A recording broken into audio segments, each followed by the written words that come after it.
If you are trying to scale your PR agency, but you are finding yourself drowning in tasks like graphic design, pulling contacts, building media lists, crafting pitches, it's time for you to make a shift because the truth is you can't do it all and you really shouldn't.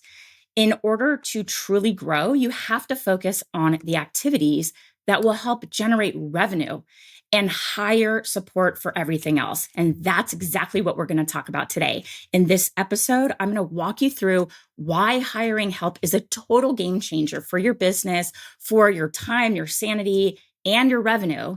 And we're going to talk about how to do it, how to charge more for your services, because that is the key to affording that support. Today, we're going to learn how to shift from doing everything yourself, learn why hiring help is crucial for scaling your PR agency and freeing up your time for those revenue generating tasks.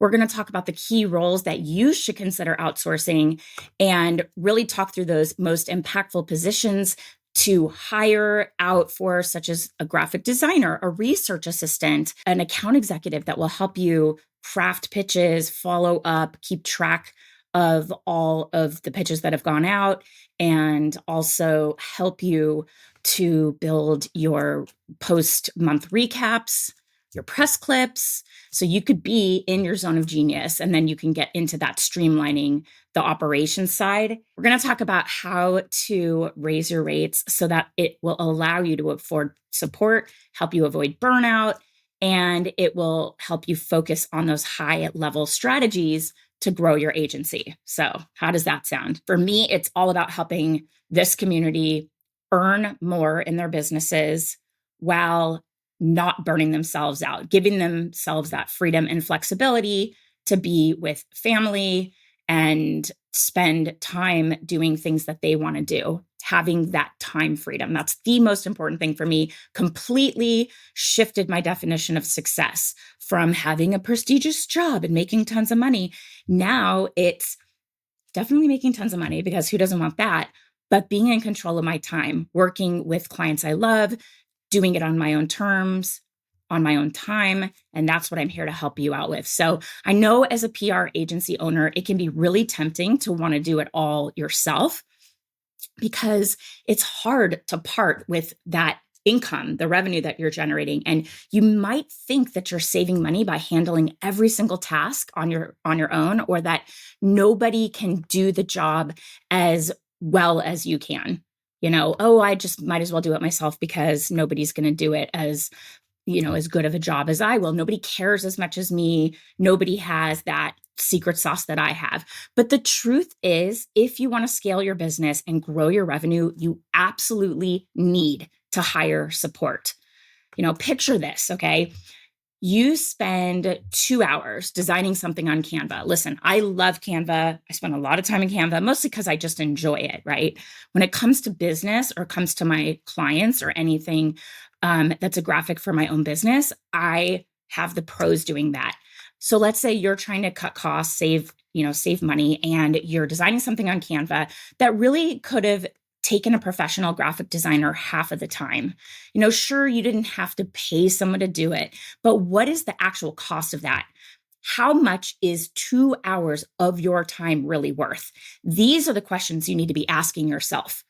Not what you saved by taking 2 hours to do probably a pretty mediocre job. Sorry, but you're not a graphic designer. Yes, we love Canvas templates, but the point is to go in and update them and make them special and custom, which is what a designer will do. If you're just going in and changing the copy and putting that out into the world, it's pretty clear that it was a quickie Canva template and it's not truly professional. Most people, if you start looking on social, you start to see the same templates repeated over and over. But the key here is thinking about those hours that you spent tinkering on Canva could have been spent working on things that will actually grow your business, like landing new clients, working on high-level strategy, building out case studies for your website, for your capabilities deck.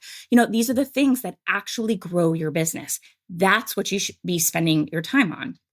When you do everything yourself, you're stretching yourself too thin. And I want you to think about we walk you through this process in the agency accelerator, but really thinking about the numbers of your business. What does it cost you to execute the services that you are providing for your clients? And part of that consideration is how much money do you want to make and how much do you want to work? And when you factor that in to the equation, you get to kind of like a concept of an hourly rate, what you need to be making per hour or charging per hour. So let's say that hourly rate is like $250 an hour, and you spend 2 hours in Canva tinkering, $500 worth of your time. If you were going to hire a designer, they probably would do it in a quarter of the time. And they could batch produce content for you, so you just have it ready to go. And maybe a great graphic designer could be $100 an hour. So you're talking $50 that you would spend. And maybe they're doing a lot of tasks for you, but specifically the thing that took you 2 hours takes them half an hour because they're pros, right? They know how to shortcut the process and they'll do a better job.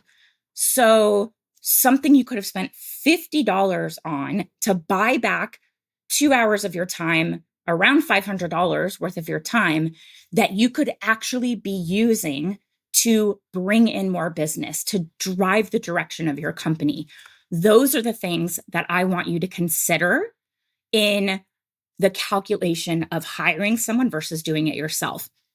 So when you try to do everything yourself and you're stretching yourself too thin, what happens is you are left with no time to focus on the tasks, the strategies, executing things that really matter. And this is why so many PR agency owners really find themselves stuck at that plateau, that certain level where they're unable to grow past a certain point. This happened to me when I very first started my business. I've mentioned this before, but to recap, when I left law and started Generation PR, I was immediately profitable. Very, very grateful for that. But I kind of plateaued around $95,000 a year. And I couldn't figure out how to surpass that six-figure mark. And for me to feel like the move from law to PR was really the right move for me, I felt like I had to replace my lawyer salary, which was about $150,000 plus a bonus. Yeah, lawyers make a lot of money. And we're talking that was like 4 years out of law. It was like 165, let's say, with bonus. That's 4 years out of law school. It's probably a lot more now too.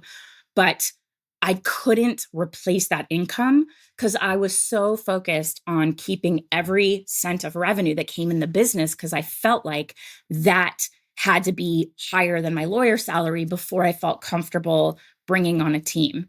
And I had a meeting with the head of the entrepreneurship program at USC Business School. I went to law school at USC. My husband went to business school. And he said, you should really meet with my entrepreneurship professor. He gave me an hour of his time. And one of the most impactful things that he said to me that anyone's ever said to me in my business is less Jen equals more money. And I was like, but I don't have enough money to pay people. And I just don't feel like I have that capability at this point, maybe sometime soon. That is when he said, you have to find the way to bring people in. You are going to make revenue on their time. You have to price your services at a rate that will allow you to bring in people to help you scale your agency. And that's how you afford it. That's why you must charge more for your services.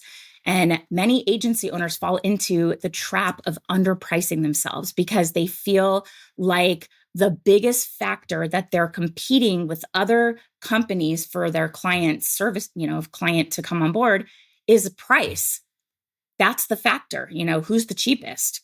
And the truth is, when you price your services based on fear and scarcity, you are going to not only set yourself up for burnout and frustration, but you're going to attract a low caliber of client that only cares about price. You want to actually position your services and your rate based on the value that you provide to your clients. This is what profitable agencies do. And that way, long term, you're not trading dollars for hours.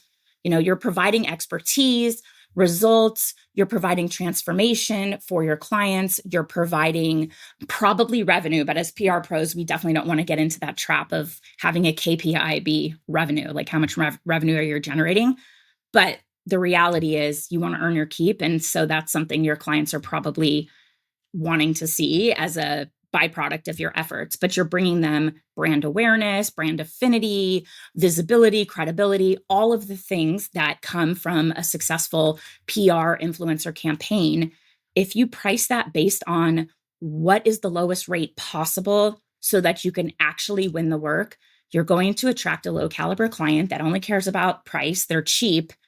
And when clients are cheap, it's no fun for you. I promise you. They will drive you batty and they won't have the support that you need to do your job effectively. So it's like this really great result or byproduct. I said byproduct twice, but of you charging more based on the value you provide, that impact, the transformation, you tend to attract even better clients because they want the best. They want the niche expert that will provide them with the results they're looking for as fast as possible because you know the industry, you have the contacts, you know what you're doing.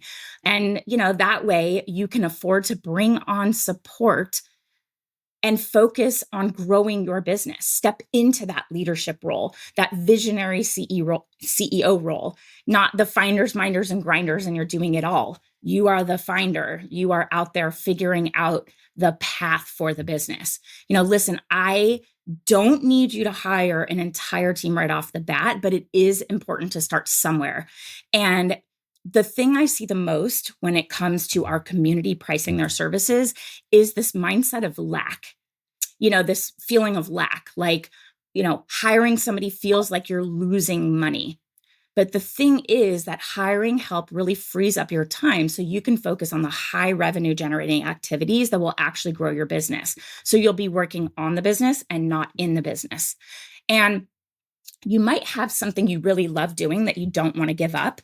That's like your zone of genius, the thing that you are so great at. Maybe it's, writing strategies or press releases or, more power to you. Or creating recap reports that are visually beautiful and all of that. If that's what you love, then absolutely focus on those things. I personally love business development, strategy, sales, bringing in new clients, thinking about what our agency's kind of overall direction is and the direction of the strategies for our clients. But when it comes to execution, I don't want to do that. Honestly, I have not pitched the media myself in more than a decade because that's not what I love to do. I want to be working in my zone of genius, doing the things that really make the time just fly by. And I just feel like I'm fully in the state of flow.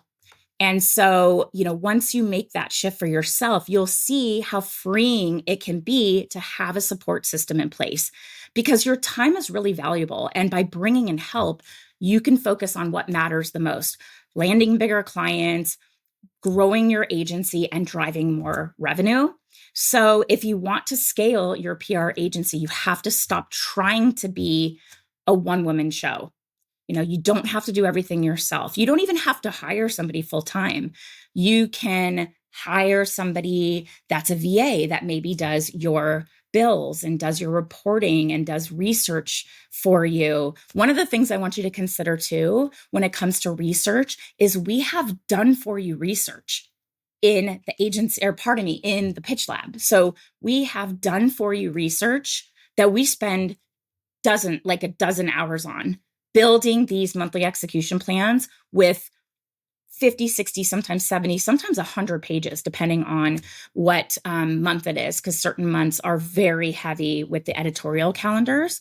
But we do that research for you and save you mass amounts of time. You can even just hand that to your team and say, here are the themes, long and short lead, the things you should consider, the angles you should be kind of working our clients into.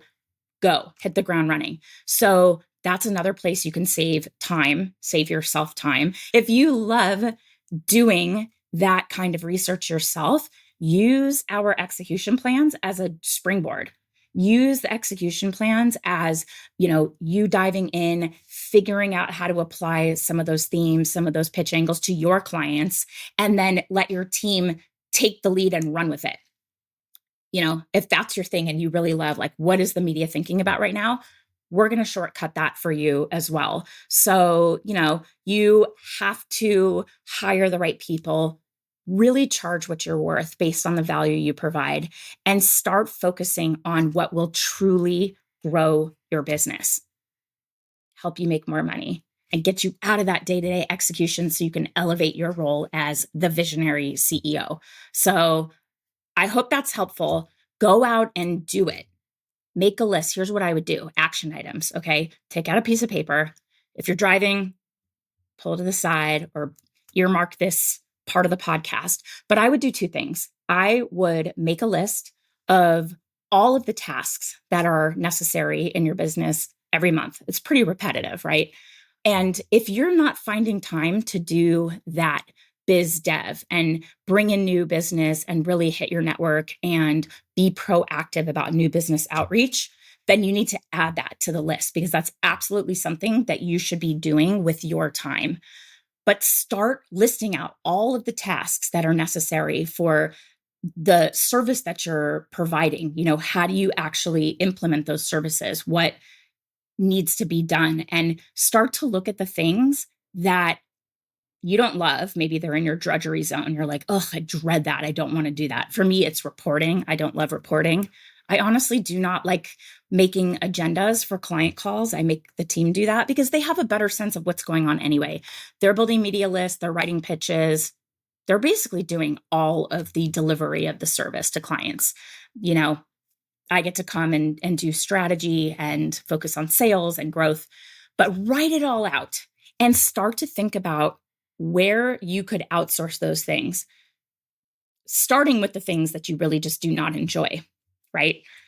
And then you can think about how many hours would go into that and what skill set the person would need to do that. Do you need a trained PR professional? Do you need somebody who is like a virtual assistant who's very organized and very on the ball and really savvy with technology? And you can train them. Again, in the Pitch Lab, we have an entire program on how to do PR as a professional, right? So whether you've been doing it for 30 years and you're like, I kind of want a refresher. How do I pitch podcasts or how do I pitch, using AI right now?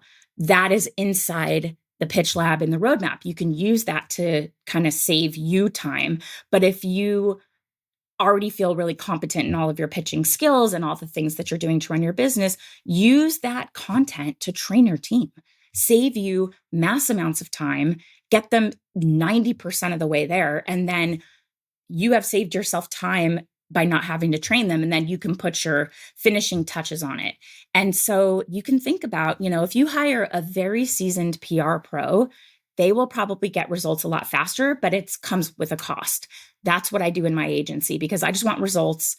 I want them to have contacts. I want them to have relationships, industry expertise. So I pay more for that with my freelancers. But you can go with an hourly person and have them pick up a certain number of tasks a month, a certain number of hours worth of those tasks a month and free up your time. So if you get a VA, you could find someone for $25 an hour.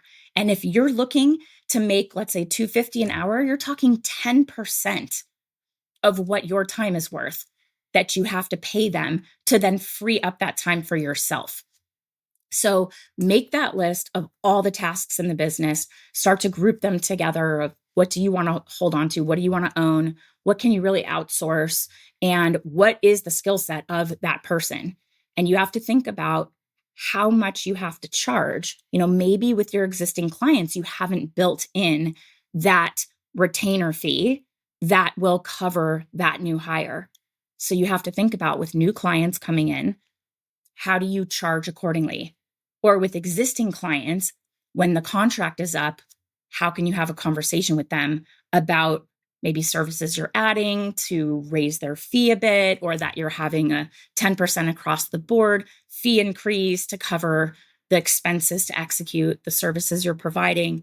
That's up to you. I personally find it really hard to increase the retainer unless we're adding additional services. So maybe you add in awards submissions or, influencer outreach or something that will help you increase that revenue coming in from existing clients. That's up to you. But these are the things you have to think about with your existing clients and what you need to charge to really grow your business because you cannot do it all on your own. Less you equals more money. So outsource as much as you can, as much as you can afford. Figure out how to outsource, how to charge more to outsource even more. Focus on your zone of genius because that's the key to loving your business. Just really only focusing on the things that you truly, truly love. So that's what I have for you today. Very simple, but this changed the trajectory of my entire business. I 3x'd my revenue the following year just by hiring a team, letting them do that pitch execution, write the pitches, send them, follow up, really see them through to getting press secured. And then I was able to bring on new business at a higher rate and really grow the revenue. 3x based on that decision. Go out and do it. And also go out and kick ass this week because I know I'm going to, and I hope you do too. I'll see you next time.